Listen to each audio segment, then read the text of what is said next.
All right, let's dive into a really pivotal moment in modern Indian history, the Second Anglo-Sikh War. Now, this wasn't just another battle. It was the final, decisive move that allowed the British to annex Punjab and really complete their conquest of the subcontinent. If you're trying to understand how British power was consolidated, you absolutely have to get your head around this war. So, the big question we need to ask ourselves is this. What on earth pushed the Sikh kingdom, already weakened and humbled after the First War, into a final showdown with the British? I mean, it looked like a fight they just couldn't win.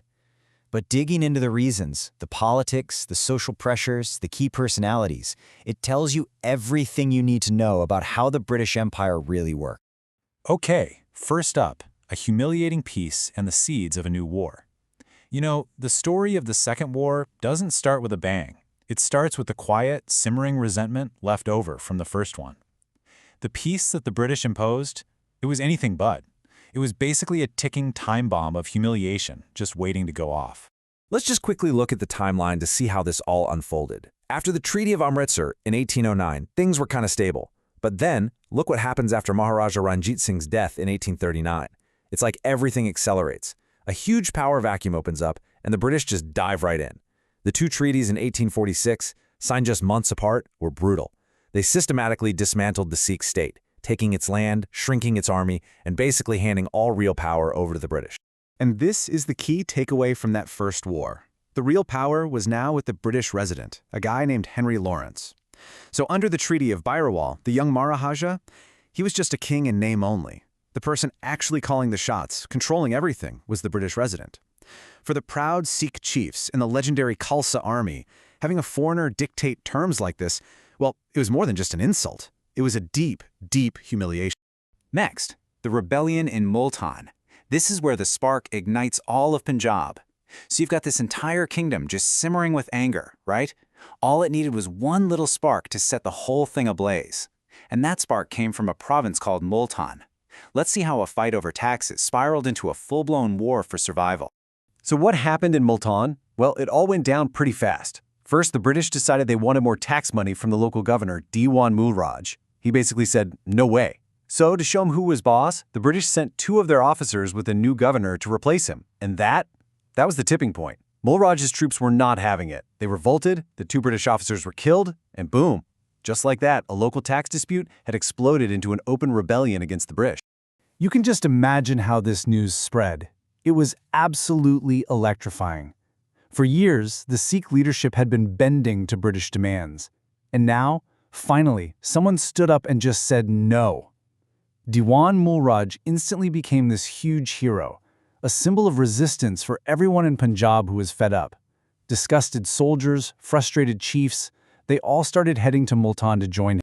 This brings us to Dalhousie's War of Annexation. He saw this as a golden opportunity. Now, the British response to all this was pretty much decided by one guy, the new Governor-General, Lord Dalhousie. And here's the thing about him. He didn't look at the Multan Rebellion and see a problem that needed fixing. No. He saw a perfect excuse, an opportunity he could grab with both hands.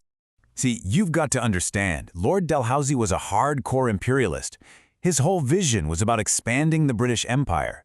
And this powerful, semi-independent Sikh kingdom in Punjab, it was a major obstacle to his dream of a completely British-controlled India.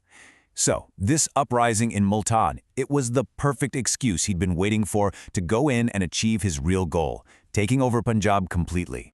His official line was, "Punjab is in a state of rebellion." And this was a brilliant, if cynical, political move. Notice, he didn't say, Multan is in rebellion. He said the entire kingdom of Punjab was. By doing that, he cleverly turned what was really a local issue into a justification for a full-scale war against the whole Sikh state. It gave him the cover he needed to not just punish one governor, but to tear down the entire kingdom. All right, so when we talk about the war itself, there are three main battles you need to remember. First was the Battle of Ramnagar, which was kind of a stalemate.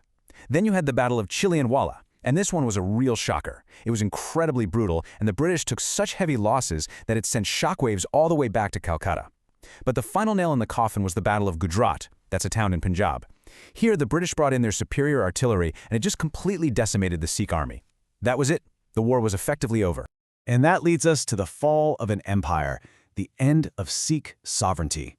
because that defeat at Gujarat wasn't just the end of a battle or even the end of the war.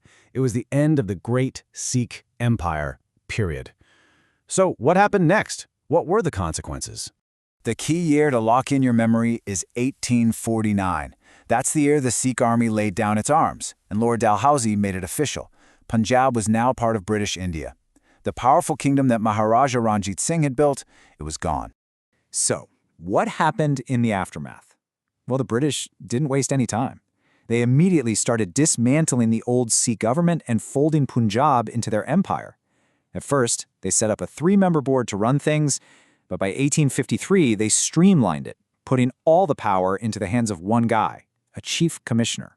And the first person to get that job was John Lawrence. This was huge. It meant Punjab wasn't some semi-independent princely state anymore.